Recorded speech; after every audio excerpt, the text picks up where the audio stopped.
My name is Nadine Khalil. I'm the deputy editor of Canvas magazine, and this is Thomas Girst, the head of cultural engagement at BMW. Ever since the invention of the car, and BMW does not take credit for having invented the car itself, but we perfected it, of course, there have been artists fascinated since the 1880s, basically, with the car.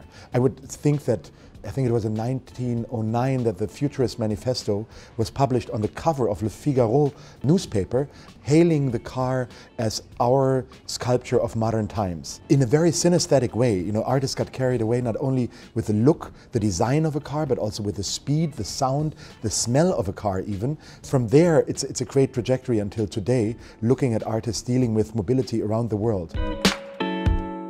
Now we're looking at artists who function in a way as either barometers, who are measuring the temperature of our times, or seers. They see the future, and in a way the car represents, the harbinger of modernization.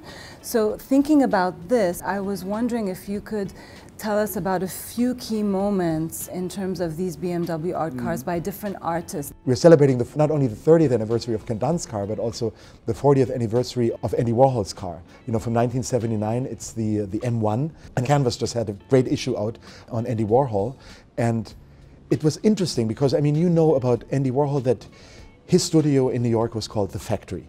And he didn't want to have anything to do with the artist's hands, right? It was all about a factory. It was all about being a machine. But the moment he was asked to create a BMW art car, he flew into Munich, and when he saw this great object of industrial design, he didn't put any screen on it or any foiling, but he actually painted the car. He actually signed, onto the wet paint, he signed with his hands Andy Warhol. When you see him paint this car and then actually turning the brush around, scratching the car onto the surface, Warhol painted this car within 28 minutes, right? And the big TV crews, they weren't even there yet when he was already done.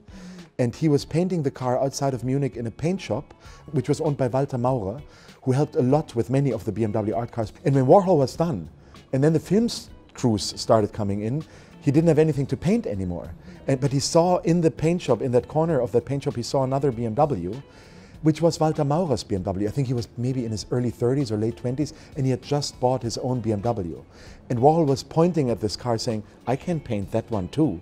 And Walter Maurer said, no, don't paint my car, don't touch it. So it's like, he's still embarrassed because just imagine he would now have He said no to Andy Warhol.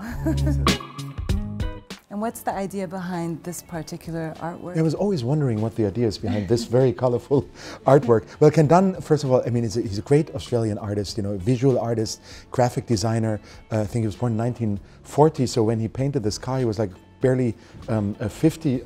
What he was striving for is like what many artists try to do is show speed on a car that is actually resting, right? So how do you do that?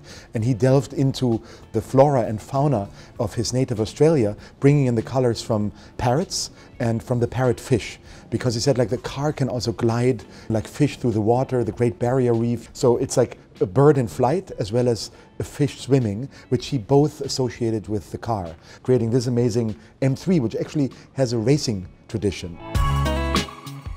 Art has also evolved, and I think that the Art Car series pays tribute to that. It's no longer about just painting something. If we go back to pre-Socratic times, there was but one word for great achievements in technology as well as in the arts. It was called techne. So there is a common trait that we have right there, because there was no differentiation being made between the arts and technology. And I think with the BMW art cars, it comes full circle again.